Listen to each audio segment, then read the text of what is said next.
Hi, do the stepchildren come home and treat the place like they always used to?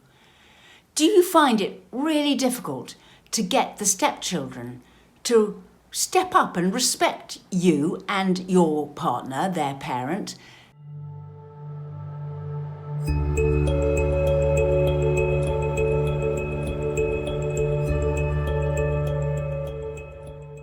I post once a week, so subscribe to my channel and hit the notification bell and I'll let you know every time I post.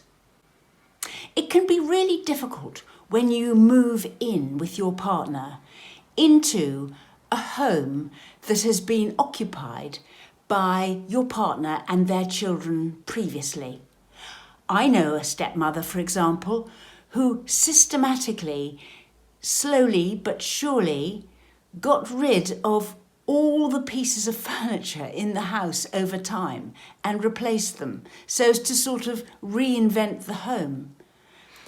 I'm not advocating that necessarily at all, but it can be very difficult when the children are so used to it just being home for them, and you are then treated as the newcomer and the outsider and someone who has no say.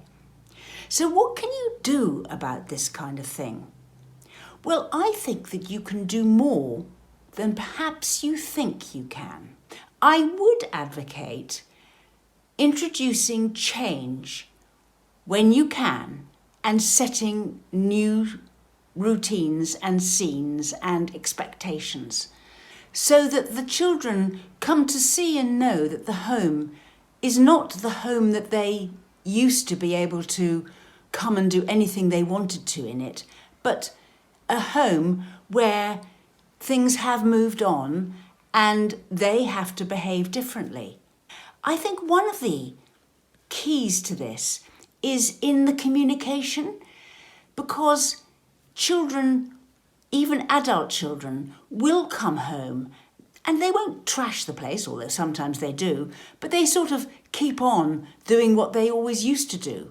But through communication, you can tell them that actually things are being done differently and what was isn't now, and that can be helped by the way you reorganise the house and generally structure things differently. So, for example, what I'm saying is that if you're moving into a house that's been occupied by children, best to be patient, but also to plan.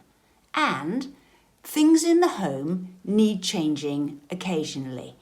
And when something gets redecorated, don't just put all the furniture back where it was before. Change it.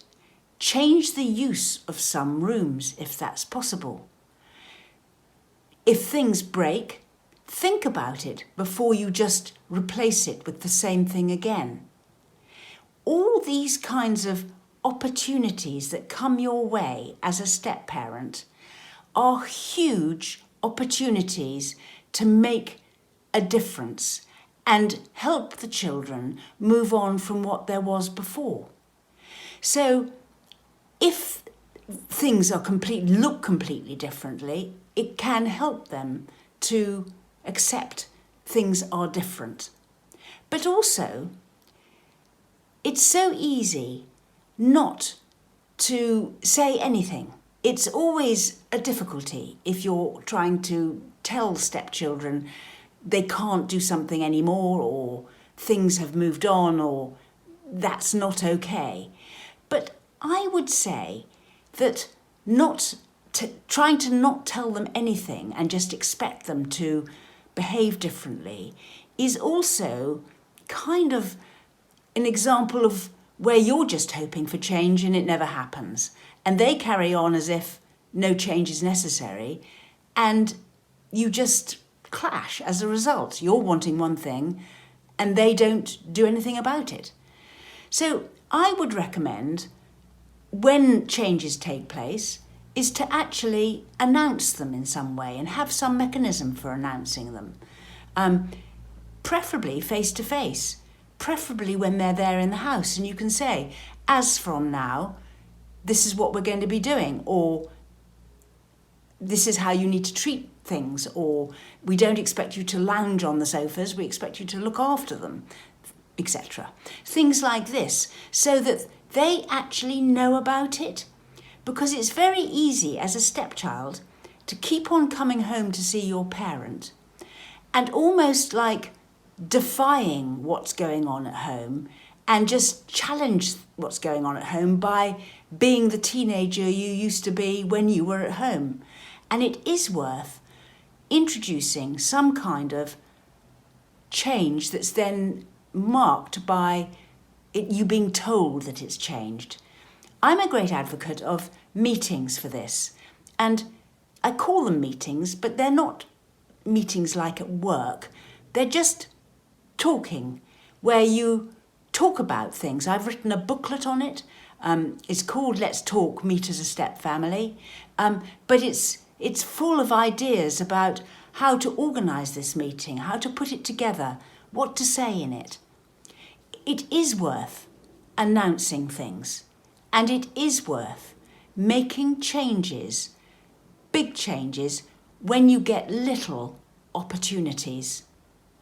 Little opportunities for change means that you can really take a new look at what's going on in the house, in the way things are done, and in the way your stepchildren are behaving.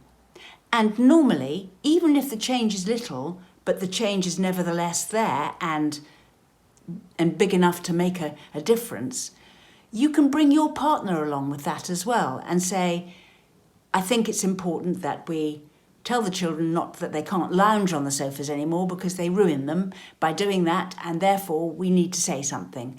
And quite often you can get things changed more completely, but only if you make the effort to do that and make the most of those little changes that happen all the time in life when they come along. We run workshops, sessions, an email response service, and we write booklets. You can find links to my social media and website in the description box below.